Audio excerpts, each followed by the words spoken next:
오늘 로마서 7장 22절부터 25절까지 말씀을 같이 보았습니다.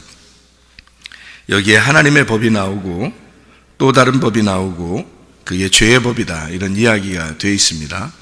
우리가 성경을 좀 알 수 있는 것은 하나님의 법과 죄의 법이라고 하는 것을 너무 이상하게 생각하면 안 된다, 이렇게 여러분에게 한번 설명한 적이 있어요.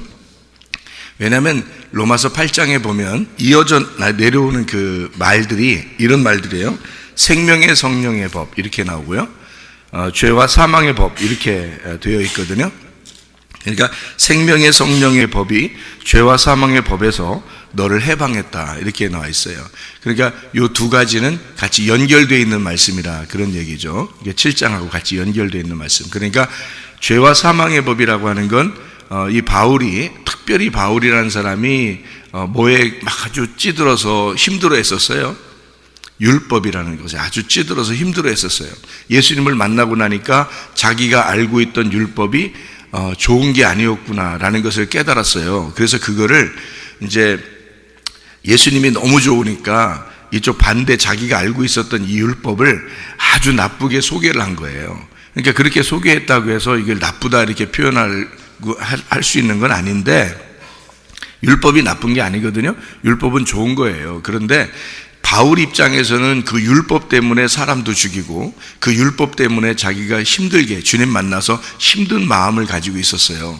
그러다 보니까 이 예수님의 그 법이 너무 좋은 거예요. 이게 생명의 성령의 법인 거야. 너무 좋아서 자기가 알고 있었던 것이 죄와 사망의 법이 된 거예요. 그러니까 이것이 내가 알고 자기가 그렇게 그 생명처럼 여기고 살았던 그 법이 죄와 사망의 법이다라고 이제 생각하게 된 거죠, 바울이라는 사람이. 그러니까 율법과 복음을 너무 적나라하게 이제 하늘과 땅 차이로 이렇게 비교를 하다 보니까 한쪽을 생명의 성령의 법, 한쪽을 죄와 사망의 법이라고 표현한 거지, 율법을 나쁘다 이렇게 해서는 안 된다는 거죠. 우리가 성경을 볼 때 왜 여기에 이제 7장에 바울이 율법이 나쁜 거다라고 이렇게 소개하지만 그래도 그것이 나쁜 게 아니다라고 얘기하고 싶어서 쓴 거예요. 그러니까 자기가 볼 때 정말 나쁜데, 왜냐하면 자기가 너무 힘들어 했잖아요. 그것 때문에 예수님 만나고 보니까 율법 때문에 너무 나쁜 놈이 된 거거든요. 그러니까 이제 그게 너무 나쁜데 사실 그게 그렇게 나쁜 건 아닌데 자기한테는 너무 나쁘다, 이제 이렇게 소개하려고 하다 보니까 이거는 이제 죄의 법이다 이렇게 얘기한 거예요. 죄의 법. 그러니까 우리가 죄의 법, 그러니까 어떤 사람은 이제 죄의 법이 이제 여기에 구분 안 져놓고 이게 바울이 뭐라고 얘기하는지를 전체적으로 성경을 처음부터 전체적으로 딱 이렇게 끝까지 보고서 이거를 다 요약을 해서 알고 울타리를 딱 치고 그 안에서 이걸 말씀을 해석을 하면은 율법과 은혜를 딱 비교하게 되거든요. 그런데 그게 이제 안 되고 요것만 딱 요 자체만 보면은 죄의 법, 그러면 죄의 법이 뭐지? 이래가지고 세상 법을 생각하는 사람들도 있어요. 그러니까 세상에서 이제 법들이 있잖아요. 야, 법대로 해, 뭐 이런 얘기 있잖아요. 그런 세상 법들을 얘기해서 우리가 세상 법은 죄의 법이다 이렇게 얘기하는 사람들도 있어요. 그러니까 하나님의 법은 성경에 있는 거고 세상에 있는 법은 죄의 법이다 이렇게 얘기하는 사람도 있는데요. 그거 아니고요. 성경 안에 있는 겁니다. 세상에 있는 법을 얘기하는 게 아니에요. 세상 법하고는 성경하고는 아무 상관이 없어요.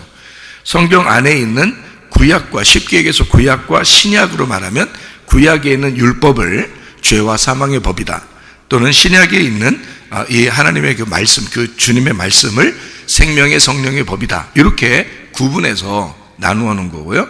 그러면 죄의 법이라고 하는 게 이제 구약을 이야기한다고 그랬죠. 쉽게 얘기하면 율법이라고 볼 수 있어요. 그러면 그 율법이라는 죄의 법을 바울은 어떻게 한다고 그랬어요? 자기는 섬긴다 그래요. 그걸 섬기노라. 그러니까 죄의 법을 섬긴다 그러잖아요. 이 섬긴다는 말이요, 25절에 7장 25절에 마음으로는 하나님의 법을 섬기는데 육신으로는 어떻게 한다? 죄의 법을 섬기게 된다 이렇게 이야기를 해요. 그러니까 이 죄의 법을 섬긴다라는 말이 둘류오라는 단어예요. 둘류오. 이 둘류오라는 단어는요, 바울이 자주 그런 얘기를 쓰는데요. 성경에 뭐라고 쓰냐면 바울의 편지를 보면 자기는 그리스도의 종이다 할 때, 나는 그리스도의 종이다 할 때 둘로스라는 말을 쓰거든요. 둘로스. 이게 듀로라는 말이 둘로스에서 온 거예요. 그러니까 이 둘로스라는 말은 종이라는 얘기인데, 자기가 종이라고 쓸 때는 주로 그리스도의 종이라고 쓸 때 둘로스라는 말을 썼거든요. 그런데 여기서 둘리오라고 썼다고요. 그러니까 이 둘리오라는 말은 원래 뭐냐면 노예가 되다라는 말이고, 속박되다라는 말이고, 수고한다는 말이고요. 거기에 노력한다, 수고한다는 말이고, 거기서 갇혀있다라는 말입니다. 그러니까 육신은 벗어나려고 해도 못 벗어나는 거죠. 가둬져 있기 때문에. 그러니까 자기는 율법적으로 안 살려고 해요. 예수님 만났으니까 율법적으로 안 살려고 하는데도 율법이라는 것이 자기를 가두어 놓고 있다는 뜻이에요. 이게 그래서 자기는 이 죄의 법을 섬길 수밖에 없다. 육신을 가지고 있는 한, 우리가 육신을 가지고 있는 한 이 죄의 법을 섬길 수밖에 없다, 그런 말이에요. 그러니까 이거를 막 미워해서 없애버리자는 얘기가 아닙니다. 그러니까 구약 성경과 신약 성경을 우리가 다 같이 이렇게 가지고 있는 것은, 이 구약 성경은 율법을 나타내는데, 율법과 선지자들을 나타내는데요, 신약은 은혜를 나타내는 거죠. 주님의 복음을 나타내고 은혜를 나타내는데요, 구약을 이렇게 두꺼운데도 왜 같이 우리가 갖고 다녀야 되냐면, 우리가 육신으로 살고 있는 한 율법을 지킬 수밖에 없는 거예요. 이 육신을 가지고 있는 한. 그러니까 바울 사도가 율법을 다 깡그리 무시하고 사는 사람이 아닙니다. 죽을 때까지요. 죽을 때까지 바울은 안식일도 지켰고요, 죽을 때까지 율법을 지킨 사람이에요. 함부로 음식도 먹지 않고요. 그러니까 율법이라고 하는 그것을 이 바울은 예수를 만나니까 복음이 너무 좋아서 이것을 죄의 법이라고 얘기하지만, 내가 육신으로 사는 동안에는 어쩔 수 없이 나는 그 율법 안에 가두어져 있는 사람이다, 그 말입니다. 그게 울타리를 쳐준 거죠. 그래야 우리가 거기서 벗어나지 않아야 방종하지 않는 거거든요. 사람이 집이 담이 없으면 이렇게 훨씬 편하죠. 근데 담을 이렇게 쳐요. 그러면 이 내 집이다라고 하는 것이 이렇게 담을 치잖아요. 그러면 여기 안에 있는 건 내 집이야, 내 거야, 이렇게 되잖아요. 그러니까 그 보호하는 차원도 되잖아요, 이 울타리가. 그러니까 율법이라는 울타리가 우리를 이렇게 딱 쳐줄 때, 겉을 이렇게 쳐서 거길 벗어나지 마, 이게 너의 집이야, 그러면 이 집을 나가지 마, 요 안에서만 너희가 행복하게 살아. 그러면 그 울타리를 쳐준 게 율법이고, 그 안에서 행복하게 사는 게 복음이에요. 그러니까 이건 굉장히 중요한 거죠. 나를, 이 복음을 복음답게, 예수님을 만난 우리들이 너무 행복하고 기쁘게 만드는 그런 울타리가 되니까, 보호해주는 기관이잖아요. 지켜주는 거잖아요. 내가 행복을, 진짜 행복을 누릴 수 있도록 나를 지켜주는 게 율법이라는 거죠. 그러니까 여러분은 성경을 다 이렇게 깡그리 무시하고 나 예수님만 믿으면 돼, 그러면 복음을 받았어, 진리를 받았어, 나는 예수님만 믿었으면 끝나, 이게 아니고요, 육신으로는 죄의 법을 섬길 수밖에 없는 우리의 모습이라는 거죠. 그러니까 그 울타리 때문에 그렇습니다. 그 울타리를 벗어나서 우리가 방종하면서 막 예수 믿으면 다 끝났어, 나 예수 믿으면 다 된 거야, 나 천국 백성이야, 이러면서 막 아무렇게나 살면 안 된다는 거죠. 성경의 법이 우리에게 분명 엄연하게 있는 거죠. 그래서 성경의 법 안에서 너희가 즐거워해라, 그 예수님을 만나라, 그렇게 되는 거죠. 그게 지금 여기에 있는 말씀입니다. 그러니까 죄와 사망의 법이라고 하는 것과 생명의 성령의 법이라는 게 이제 알겠죠. 그런데 이게 이 안에서 너무너무 행복하면 이런 게 있죠. 애들하고 부모님하고 너무너무 재밌게 막 오손도손 얘기를 하고 있어요. 옛날 집 같은 걸 생각해봐요. 옛날 집은 아파트 같은 게 없었잖아요. 다 단독주택입니다. 그러면 뭐 담도 이렇게 있고, 그러면 그 안에서 막 뭐 윷놀이도 하고 이렇게 재밌게 놀이도 하고 같이 얘기도 하고 같이 밥도 먹고 막 하하호호 막 이렇게 얘기하고 있으면 말이에요, 밖에 담이 있는지 없는지 알아요, 몰라요? 몰라요. 그냥 그 안에서 즐겁기만 한 거예요. 그렇죠? 그러니까 이게 그 안에서 즐거운 그 복음, 예수님 안에서 너희가 생활하는 그 생명의 성령의 법이 너무 좋기 때문에 죄와 사망의 법이라는 건 보이지도 않는다는 거죠. 근데 있는 거란 말이에요. 무슨 말인지 아시겠죠? 이게 율법이라는 것과 은혜라는 것은 이런 차이예요. 그러니까 그거를 하나를 버려버린다는 뜻이 아니에요. 완성한다는 거죠. 그러니까 예수님은 사랑으로 그걸 완성했다. 그 말은 그 율법이 있지만 율법이 없는 것처럼 살아간다는 뜻입니다. 율법은 있어요, 분명히. 근데 그거를 사랑으로 완성했기 때문에 율법이 있지만 보이지 않는 것으로 살아가는 거죠.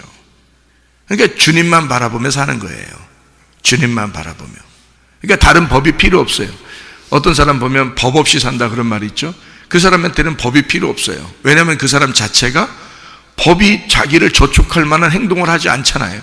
어떤 사람 보면. 그래서 어떤 사람들이 보면 저 사람 법 없이도 살아 이런 얘기 하는 사람이 있죠. 그 사람한테는 법이 필요 없는 거예요. 근데 죄를 짓는 사람한테는 법이 꼭 필요하죠. 그래서 그걸 딱 이렇게 막아주잖아요. 그런데 어떤 사람은 그런 법도 필요 없는 거예요. 왜냐하면 자기 스스로가 알아서 행동하기 때문에 그런 거죠.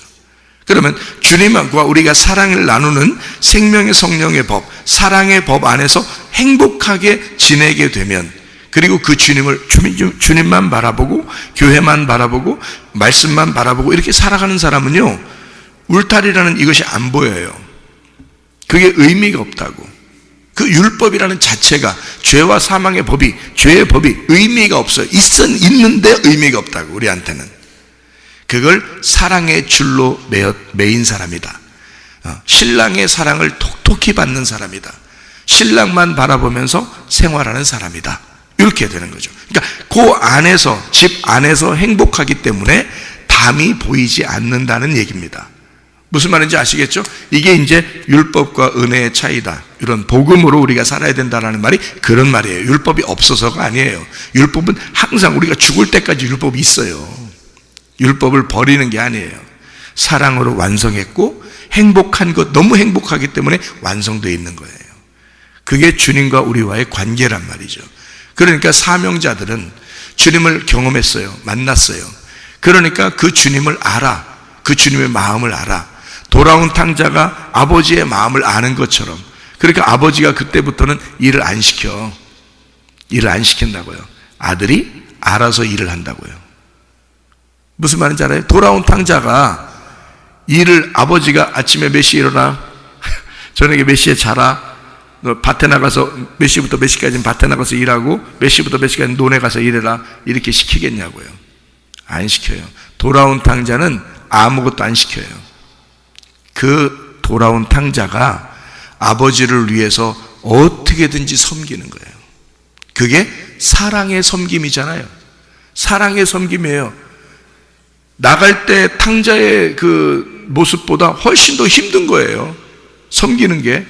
왜냐하면 돌아온 탕자로서 아버지를 섬기는 게 보통 힘든 게 아니거든요. 근데 그렇게 섬기는 거예요. 근데도 그게 즐거워. 근데도 그게 기뻐. 무슨 말인지 알죠? 이게 사랑이니까. 아버지를 사랑하는 마음으로 하는 거란 말이에요. 그죠? 아내가 남편에게 사랑하는 마음으로 음식을 차려줘요. 사랑하는 마음으로 청소를 해주고, 사랑하는 마음으로 빨래도 해주고. 그게 힘들겠냐고요. 자기가 힘들어. 딴 때보다 시간을 더 많이 그 신랑을 위해서 투자해 주는데도 자기는 힘든 게 없어. 재밌단 말이에요. 신랑을 위해서 살아가는 게 너무너무 행복한 거죠. 왜냐면 신랑이 사랑스러우니까. 그죠? 자, 돌아온 탕자가 아버지가 너무 좋으니까 아버지를 위해서 일하는 것은 힘든지 모른단 말이에요. 좋아서. 여러분이 주님을 섬긴다는 것은요, 주님께서 그런 마음을 주시지 않으면 힘든 거예요.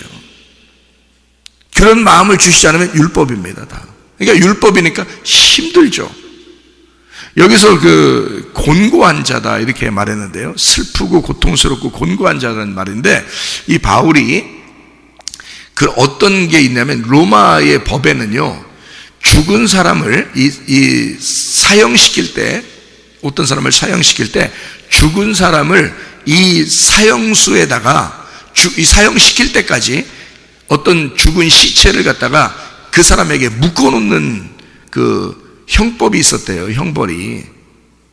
그러니까 죽은 사람을요, 시체를 이 사형시키기 전에 이제 얼마 동안 시간이 남았을 거 아닙니까? 몇 달이 남았든지 며칠을 남았든지, 그러면 그 사람이 사는 동안에 이 사람이 사는 것도 즐겁게 살면 안 된다고 그래가지고 시체를 갖다가 묶어놓은대요. 그래서 화장실 갈 때도 시체랑 같이 가고 밥을 먹을 때도 시체랑 여기 같이 있고요. 그렇게 하는 법이 있대요. 얼마나 괴롭겠어요. 그 사는 게 사는 것 같지 않죠. 차라리 죽는 게 낫지. 그렇죠? 그런 사람이라면 진짜 죽는 게 낫지. 시체를 계속 붙들어 매놓고서 시체를 같이 앞에 놓고 밥도 먹어야 되고 걸어가야 되고 화장실도 가야 되고 앉아 있어야 되고 자야 되고 이러면요, 계속 그 죽은 자가 같이 있는 거거든요. 이걸 이제 바울 사도는 로마의 그런 그 죄의 법을 알기 때문에 그런 정도로 자기를 따라다니고 있는 이 법이 너무 자기를 곤고하게 한다는 거예요. 자기를 괴롭힌다는 거예요. 근데 자기는 육신적으로 사는 동안에는 그렇게 살아갈 수밖에 없다는 거예요. 왜냐하면 자기가 죄의 사람이니까, 자기는 죽을 수밖에 없는 사람이니까. 그러니까 그렇게 살아가는데 그 정도로 자기는 매여 있다는 거예요, 율법에. 그러니 얼마나 고통스럽겠습니까? 이 사람의 고통이라는 건요, 이루 말할 수 없죠. 여러분은 율법 때문에 사람 때려 죽이고 그러진 않았잖아요. 근데 이 사람은 율법 때문에 사람 때려 죽이고 그랬잖아요, 이 바울이라는 사람이. 그러니까 이 사람의 괴로움이라는 건 놀라운 거죠. 자기의 그 곤고한 것은요. 그러니까 막 죽지 못해 산다는 얘기예요. 율법 때문에 자기는 죽지 못해 산다. 그런데도 불구하고 자기가 육신으로 사는 동안에는 그 죄의 법이 떠나지 않으니 자기는 그 죄의 법으로 살아갈 수밖에 없다. 그러니까 한마디로 말하면 내가 이런 시체하고 묶여서 같이 밥을 먹고 같이 잠을 자고 같이 걸어가고 화장실 가고 하는 이 모습으로 사는 것이 율법으로 사는 것과 같은 것이다. 이게 죄와 사망의 법인데 왜 그러냐? 나는 이렇게 죽을 인생이니까. 나는 이렇게 죽을 인생이라는 것이 내가 같이 붙어 있다는 얘기야. 그렇게 사는 게 율법적인 삶이에요. 그러니 이거를 얼마나 떼어놓고 싶겠냐고 생각을 해보세요. 그럼에도 불구하고 그렇게 율법적으로 사는 모습, 그래서 곤고하다 얘기하는 거죠, 바울이. 근데 그가 주님을 만났어요. 주님을 만났는데 너무 사랑스러운 거야. 그러니 이게 보여 안 보여? 안 보여. 내가 죽을 인생인데도 그 시체를 같이 끌어안고 사는데도 주님이 너무 좋으니까 이게 나에게 생명의 성령의 법이 되는 거예요. 이게 자기에게는. 그러니까 예수 없이는 살아갈 수가 있어 없어? 없어. 그래서 예수님만 나의 구원자다. 예수 안 보면 나는 죽는 자다. 나는 예수 안 보면, 예수가 보이지 않으면 나는 죽은 자다. 그러니까 우리 주 예수 그리스도로 말미암아 하나님께 감사하리로다. 그렇게 얘기하는 거예요. 예수님만 나의 구원자입니다. 예수님 없으면 나 이제 못 살아요. 이렇게 된 건데요. 여러분, 우리가 예수님 없이 못 사는 사람들이 돼야 돼요. 그게 진짜 예수 믿는 사람들입니다. 예수 없이 살만해요, 안 해요? 그렇게 되면 안 돼요. 예수 없이 살만하면 안 돼. 예수 없이는 나는 절대 못 삽니다. 이렇게 돼야 그게 예수 믿는 사람이에요. 그러니까 우리 자신들은 오직 예수님만. 그래서 아까 설명할 때 아말렉에 대한 이야기를 했는데요, 참 잘 설명한 겁니다. 이게 아말렉이라고 하는 게 이스라엘 백성들이 애굽을 탈출해서 광야에 이렇게 있을 때 늘 아말렉이 따라다니거든요.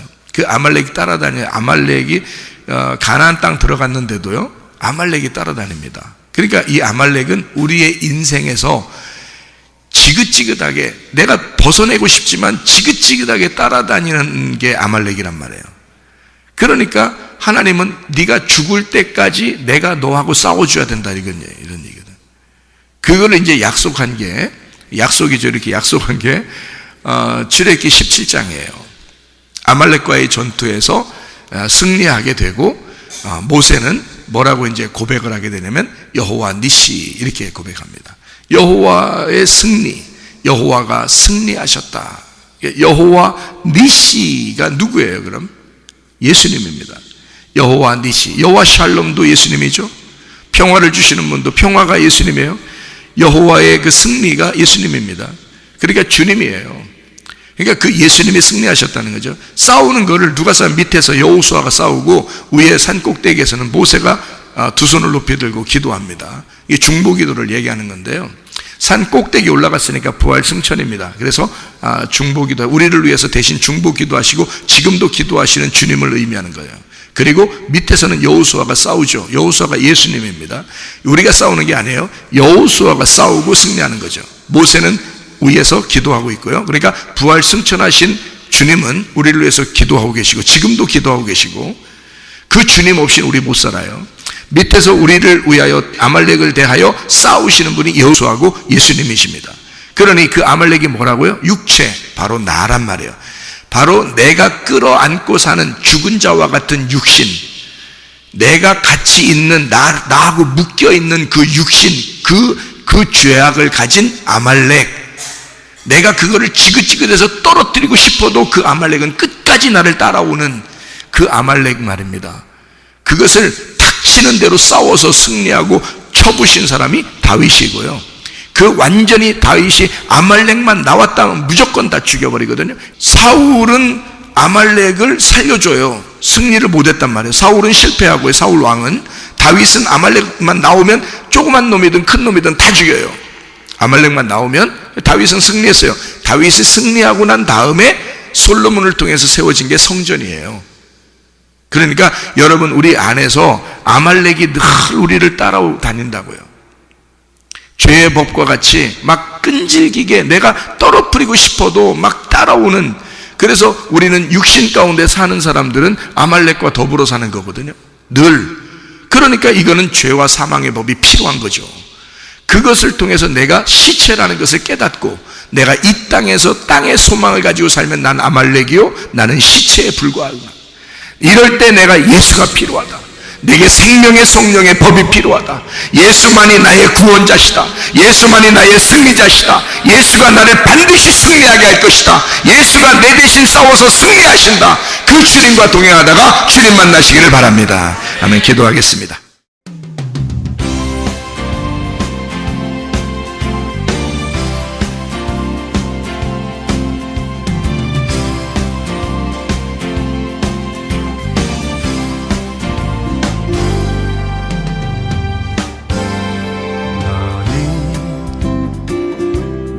너머로 뻗은 나무 가지에 푸른 열매처럼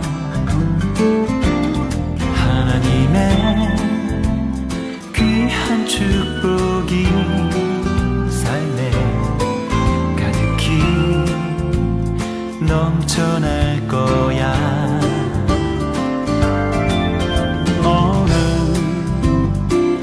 어떤 시련이 와도 능히 이겨낸 강한 발이 있어. 전능하신 하나님께서 너와 언제나 함께 하시니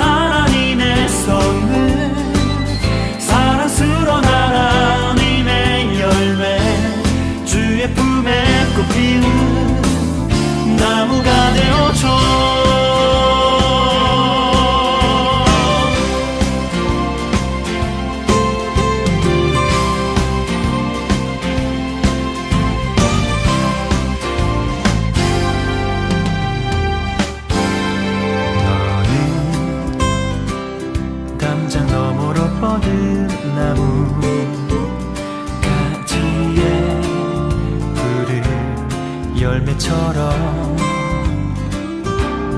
하나님의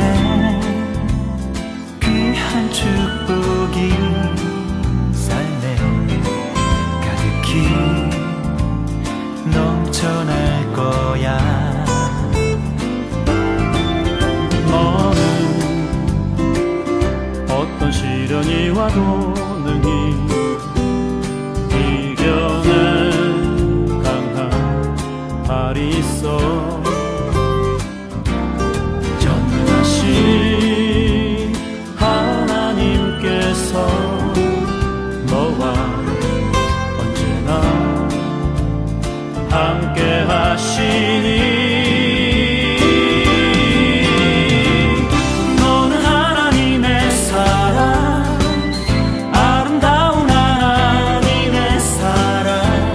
나는 널 위해 기도하며 내 길을 축복할 거야.